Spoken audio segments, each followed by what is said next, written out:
નમસ્કાર મિત્રો, ધોરણ 11ની અંદર છેલ્લે આપણે પ્રકરણ નંબર 1 હિસાબી પદ્ધતિ અને પારિભાષિક શબ્દો, એમાં પારિભાષિક શબ્દો વિશે આપણે સમજ મેળવતા હતા. તો છેલ્લે આપણે ખર્ચાઓ વિશે જોયું હતું, વિવિધ પ્રકારના ખર્ચાઓ સુધીના પારિભાષિક શબ્દો જોયા હતા. હવે એના પછીનો શબ્દ છે, પહેલો શબ્દ છે ખર્ચ. ખર્ચાઓ જોયા હતા, જુદા જુદા પ્રકારના ખર્ચા, મહેસૂલી ખર્ચા, મૂડી ખર્ચા અને વાસ્તવિક ખર્ચા, અવાસ્તવિક ખર્ચા ને બધા. પણ હવે એનો ડેફિનેટલી ખર્ચ કોને કહેવાય? ખર્ચ એટલે શું? તો કે જે ખર્ચેલ રકમનો લાભ જે તે હિસાબી વર્ષને મળવાનો હોય તેને ખર્ચ કહેવાય.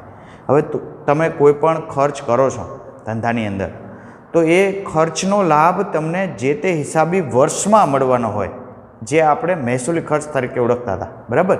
તો એ ખર્ચને શું કહેવાય છે? ખર્ચ કહેવાય.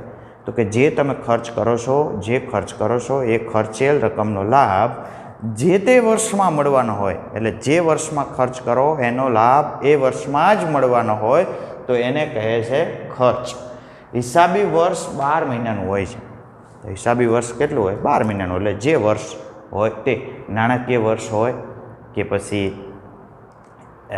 હિસાબી વર્ષ હોય કે પછી કેલેન્ડર વર્ષ હોય, કોઈ પણ હિસાબી વર્ષ 12 મહિનાનું હોય, બરાબર? તો એ 12 મહિનાના વર્ષની અંદર જે ખર્ચ કરો છો એનો લાભ તમને 12 મહિના દરમિયાન મળવાનો હોય, તો એવી રકમને શું કહે છે? ખર્ચ કહે છે. આ ખર્ચને કયો ખર્ચ કહેવાય? તો કે અગાઉ આપણે જોયું તો 12 વર્ષની મુદત હોય, નિયમિત ખર્ચ હોય, તો એને કહેવાય મહેસૂલી ખર્ચ કહેવામાં આવે છે. તો એવા ખર્ચ તરીકે કોનો સમાવેશ થાય એ પણ આપણે અગાઉ ખર્ચમાં જોયું હતું. મહેસૂલી ખર્ચ કયા કયા કહેવાય? તો કે નિયમિત જે ખર્ચ થાય છે, પગાર ખર્ચ છે, મજૂરી ખર્ચ છે, દલાલી ખર્ચ છે, કમિશન ખર્ચ છે, વટાવ ખર્ચ છે, ઘસારો છે, વગેરે. તો આ બધા પ્રકારના ખર્ચને શું કહે છે? ખર્ચ. પણ ખર્ચની વ્યાખ્યા શું? તો કે 12 વર્ષની મુદતમાં, એટલે જે તે વર્ષે જે ખર્ચેલ રકમ હોય એ ખર્ચનો લાભ ક્યારે મળવાનો હોય? જે તે વર્ષમાં જ મળવાનો હોય, તેને ખર્ચ તરીકે ઓળખવામાં આવે છે. ત્યાર પછીનો શબ્દ છે ઉપજ. તો ઉપજ એટલે શું? જે રીતે ખર્ચ છે એ જ રીતે ઉપજ છે. માલ કે સેવાનું ગ્રાહકને અનુક્રમે વેચાણ કરવામાં અથવા સેવા પૂરી પાડવામાં આવે ત્યારે, માલ કે સેવાનું ગ્રાહકને અનુક્રમે વેચાણ કરવામાં આવે, માલનું વેચાણ કરવામાં આવે અથવા ગ્રાહકને સેવા પૂરી પાડવામાં આવે ત્યારે ધંધાને ઉપજ થઈ ગણાય. માલ કે શું કહે? જો કે માલ કે સેવાનું ગ્રાહકને અનુક્રમે શું કરવાનું હોય? વેચાણ કરવાનું હોય. એટલે કોઈ પણ માલ કે સેવા હોય એ ગ્રાહકને આપો અને એના બદલામાં તમને જ્યારે નાણાં મળે છે, પૈસા મળે છે, એને શું કહે છે? ઉપજ થઈ કહેવાય. પછી એ ઉધાર વેચાણ થયેલ હોય અને રકમ મળવાની બાકી હોય તો પણ તેને શું કહેવાય? ઉપજ કહેવાય. એટલે કે જે વર્ષમાં જે ઉપજ મળવાની હોય, જે વર્ષમાં માલ કે સેવા પૂરી પાડી હોય એ વર્ષમાં જે આવક થાય છે, ઉપજ થાય છે, એને શું કહે છે? ઉપજ કહેવાય છે. ઉપરાંત અન્ય આવકો એ સિવાય માલ કે સેવા પૂરી પાડી હોય ને તમને આવક થાય તો બરાબર છે, પણ એ સિવાય પણ આવકો હોય છે. વ્યાજ છે, ભાડું છે, મળેલ વ્યાજ, મળેલ ભાડું, મળેલ કમિશન, મળેલ ડિવિડન્ડ, આ વગેરે વગેરે આવકો છે એ પણ ઉપજ તરીકે ધ્યાનમાં લેવાય છે. જે વર્ષમાં મળ્યા હોય અથવા જે તે વર્ષમાં મળવાના બાકી હોય, આ બધી વસ્તુ, મળેલ વ્યાજ, મળેલ ભાડું, મળેલ કમિશન, મળેલ ડિવિડન્ડ, જે વર્ષમાં મળ્યા હોય અથવા મળવાના બાકી હોય જે તે વર્ષના, તો એને પણ શું કહેવામાં આવે છે? ઉપજ કહેવામાં આવે છે. તો આ વાત હતી ખર્ચની અને ઉપજની. તો ખર્ચ કોને કહેવાય? જે તે વર્ષમાં થયો હોય અને એનો લાભ એ તે વર્ષમાં મળવાનો હોય એને ખર્ચ કહેવાય.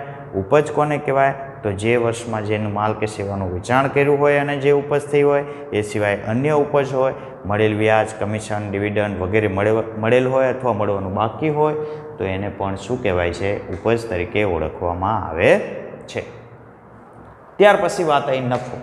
આગળનો પારિભાષિક શબ્દ છે નફો. નફો એ લાભનો પર્યાય છે. લાભ કે નફો કે બંને વસ્તુ એક જ છે.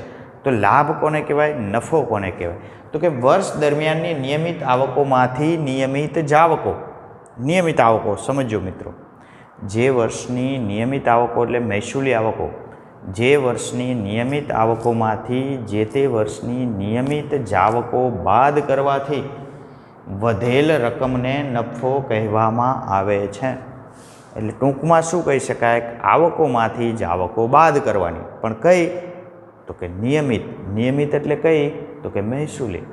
મહેસૂલી આવકોમાંથી મહેસૂલી જાવકો બાદ કરવામાં આવે અને જે રકમ વધે એને શું કહે છે?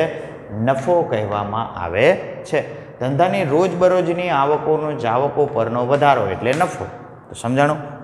નિયમિત આવકો એટલે રોજબરોજની નિયમિત મળતી હોય તો એવી રોજબરોજની આવકોનો જાવકો પરનો શું કહેવાય? વધારો. એટલે આવકો વધુ હોય ને જાવકો ઓછી હોય તો એને શું કહે છે? નફો કહે છે.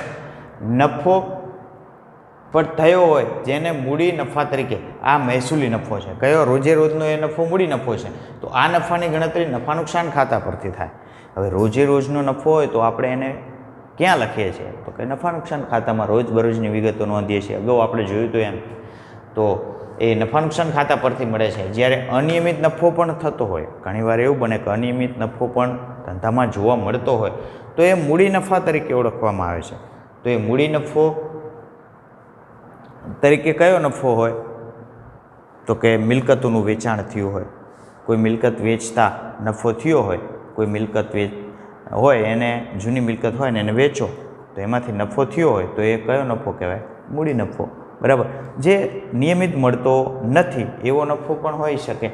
એવી જ રીતે નફા પછી લાભ પછીનો શબ્દ છે નુકસાન. તો લાભ પછી નુકસાન. તો નુકસાન કોને કહેવાય? તો તમને સ્વાભાવિક ખબર પડે છે કે નફો જે રીતે વર્ષ દરમિયાન નિયમિત આવકોમાંથી જાવકો બાદ કરો એટલે નફો મળતો હતો, તો નુકસાન કોને કહેવાય? તો કે જે તે વર્ષ દરમિયાનની નિયમિત જાવકોમાંથી આવકો બાદ કરો. જાવકો વધારે હોય અને આવકો ઓછી હોય તો એ નુકસાન ગણાય. આવક ના થાય અને જાવકો વધારે હોય તો એ શું ગણાય? નુકસાન. તો કે વર્ષ દરમિયાનની નિયમિત જાવકોમાંથી નિયમિત આવકો બાદ કરતા તફાવતની રકમને નુકસાન કહેવાય. નિયમિત આવકો જે છે એ શું હોય? ઓછી હોય અને જાવકો વધુ હોય તો નિયમિત જાવકોમાંથી નિયમિત આવકો બાદ કરતાં જે રકમ વધે છે એ તફાવતની રકમને શું કહે છે? નુકસાન કહે છે. જે કયું નુકસાન ગણાય? તો કે મહેસૂલી નુકસાન. નિયમિત આવકો અને જાવકો ધ્યાનમાં લીધી તો જેને ખોટ પણ કહેવામાં આવે છે. નુકસાન કહો કે ખોટ કહો. કોઈ પણ પ્રવૃત્તિ વગર પણ નુકસાન ઉદ્ભવે તો આ નુકસાનની વાત નિયમિત આવકો અને જાવકોની હતી. તો ઘણીવાર એવું બને કે કોઈ પ્રવૃત્તિ ના કરી હોય, ધંધાનો વ્યવહાર ના થયો હોય અને નુકસાન ઉદ્ભવે તો એવું નુકસાન કયું હોય?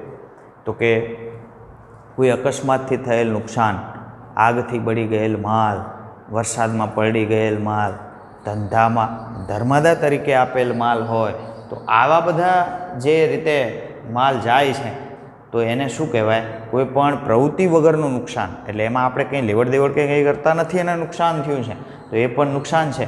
કોઈ મિલકત વેચતા એની મિલકતની ચોપડી કિંમત હોય એના કરતાં ઓછી કિંમતે મિલકત વેચી હોય તો એ પણ નુકસાન છે. તો એ નુકસાન કયું ગણાય? તો કે એ મૂડી નુકસાન ગણાય. બરાબર. સમજાણું? તો નુકસાન અલગ અલગ પ્રકારના હોઈ શકે.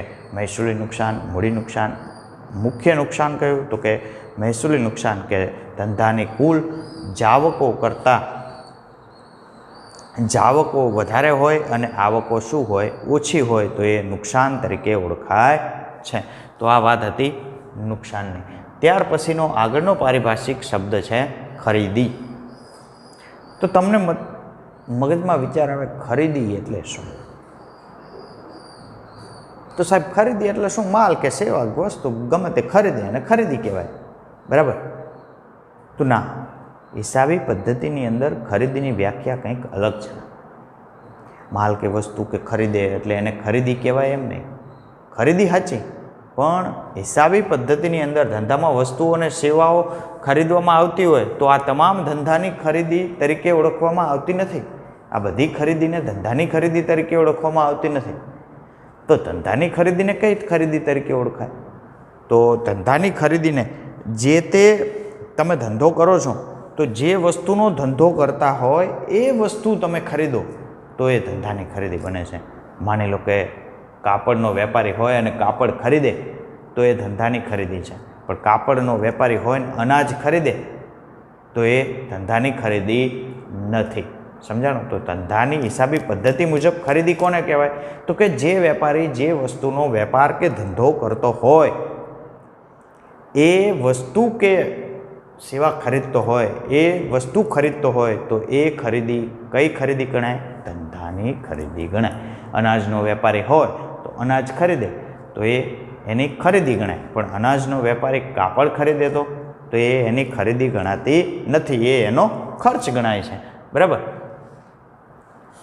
તેવી જ રીતે તે ખરીદી કેવી હોઈ શકે? તો કે રોકડ કે ઉધાર પણ હોઈ શકે. બાકીમાં ખરીદી હોય તો ઉધાર કહેવાય અને કેશમાં ખરીદી હોય તો રોકડ ખરીદી કહેવાય. તેવી રીતે આગળનો પારિભાષિક શબ્દ છે વેચાણ. તો વેચાણ એટલે શું? તો જે રીતે ખરીદી હતી એ જ રીતે વેચાણ, કે વેપારી વિવિધ પ્રકારની આવકો થતી હોય છે તો એ બધી જ આવકો દ્વારા આવકો મળતી હોય છે તો આ બધી તમામ વેચાણ ગણાય એવું નથી હોતું. જેટલી આવકો મળે એ બધી વેચાણની જ આવકો હોય એવું નથી હોતું. અને એ આવકો એ ધંધાની આવકો નથી ગણાતી, કે ધંધાનું વેચાણ નથી ગણાતું. પણ મેં તમને જેમ કીધું એમ કે જે વસ્તુનો વેપાર કરતા હોય, ધંધો કરતા હોય અને એ વસ્તુનું વેચાણ કરવામાં આવે, એ જ વસ્તુમાંથી જો કોઈ આવક પ્રાપ્ત થતી હોય એનું વેચાણ કરવામાં આવે તો એ હિસાબી પદ્ધતિ મુજબ વેચાણ ગણાય. પછી અનાજનો વેપારી હોય તો એ અનાજ વેચે તો એ ધંધાનું વેચાણ છે. પણ અનાજનો વેપારી કોઈ કાપડની વસ્તુ વેચતો હોય તો એનું વેચાણ ગણાતું નથી. બરાબર? સમજાણું? કે કાપડનો વેપારી હોય તો કાપડનું વેચાણ કરે તો એ ધંધાનું વેચાણ છે. તો એ વેચાણની વાત હતી. તો ખરીદી અને વેચાણ એ બંને શું છે? ધંધાની ખરીદી અને ધંધાનું વેચાણ એ કોને કહેવાય? તો કે જે વસ્તુનો ધંધો કરતા હોય કે વેપાર કરતા હોય તે જ વસ્તુ ખરીદવામાં આવે તો એ ધંધાની ખરીદી ગણાય, અને કોઈ વસ્તુનો વેપાર કરતા હોય તો તે જ વસ્તુ વેચવામાં આવે તો એ ધંધાનું શું ગણાય? વેચાણ ગણાય છે હિસાબી પદ્ધતિ મુજબ. ત્યાર પછીનો આગળનો પારિભાષિક શબ્દ છે માલનો સ્ટોક. તો હવે માલનો સ્ટોક, તો સ્ટોક કોને કહેવાય? તો કે વેપારી દ્વારા વેપાર કરવાના હેતુથી જે માલ ખરીદવામાં આવેલ હોય તેમાંથી માલ વેચતા, વેપાર કરવાના હેતુથી, સમજો તમે કોઈ વેપાર કરવાના હેતુથી, ધંધો કરવાના હેતુથી તમે માલ ખરીદો છો, કે અનાજનો વેપારી અનાજ ખરીદે છે અને એ અનાજ ખરીદી અને એમાંથી વેચાણ કરતો હોય. માની લો કે 1 લાખ રૂપિયાનું અનાજ ખરીદ્યું છે, 1 લાખ રૂપિયાનું અનાજ ખરીદે અને એમાંથી એ અનાજનો વેપારી 1 લાખ રૂપિયાનું અનાજ ખરીદે છે, એમાંથી 70,000નું અનાજ વેચી દે છે.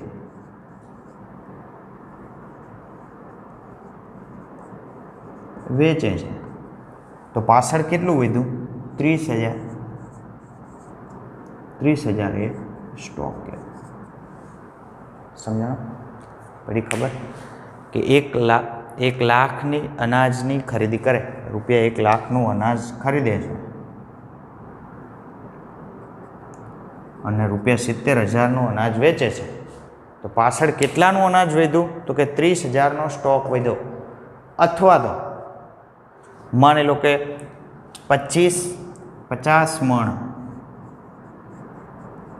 અનાજ ખરીદે અને 30 મણ અનાજ વેચે તો હવે સ્ટોકમાં કેટલું વધ્યું? તો કે 20 મણ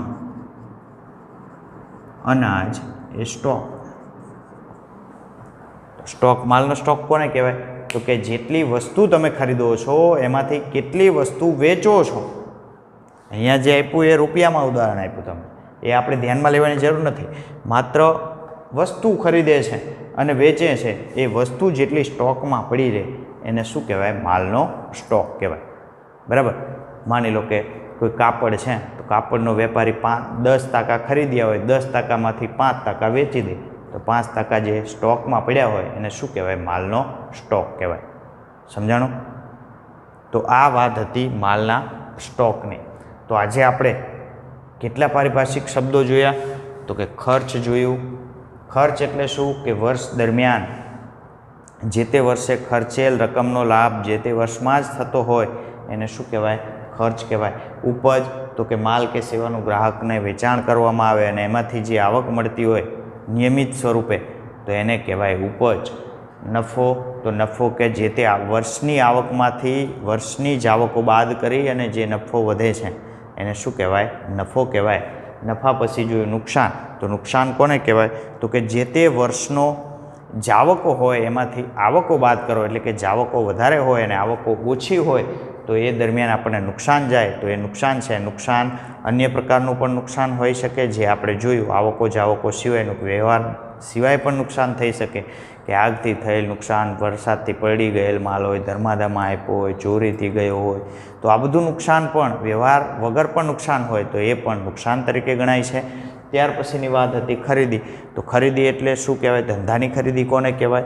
તો કે જે વેપારી કે માલિક હોય એ જે વસ્તુનો વેપાર કરતો હોય એ વસ્તુ જ ખરીદે, વેપાર કરતો હોય તે જ વસ્તુ ખરીદે તો તેને ધંધાની ખરીદી કહેવાય. અનાજનો વેપારી અનાજ ખરીદે, કાપડનો વેપારી કાપડ ખરીદે તો એ એની ખરીદી કહેવાય.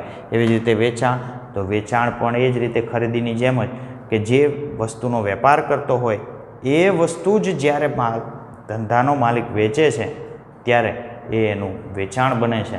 અને ત્યાર પછી છેલ્લે માલનો સ્ટોક હતો. તો માલનો સ્ટોક કોને કહેવાય? તો કે જેટલું તમે માલની ખરીદી કરી હોય એમાંથી કેટલો માલ વેચી દીધો, તો ખરીદીમાંથી વેચેલો માલ બાદ કરો એટલે જે માલ ધંધામાં સ્ટોકમાં રહે છે એ માલને શું કહે છે? સ્ટોક કહે છે, માલ સ્ટોક કહે છે. તો હવે નેક્સ્ટ આટલા પારિભાષિક શબ્દો આજે આપણે જોઈએ છે. નેક્સ્ટ પારિભાષિક શબ્દો એ નેક્સ્ટ પિરિયડમાં જોશું.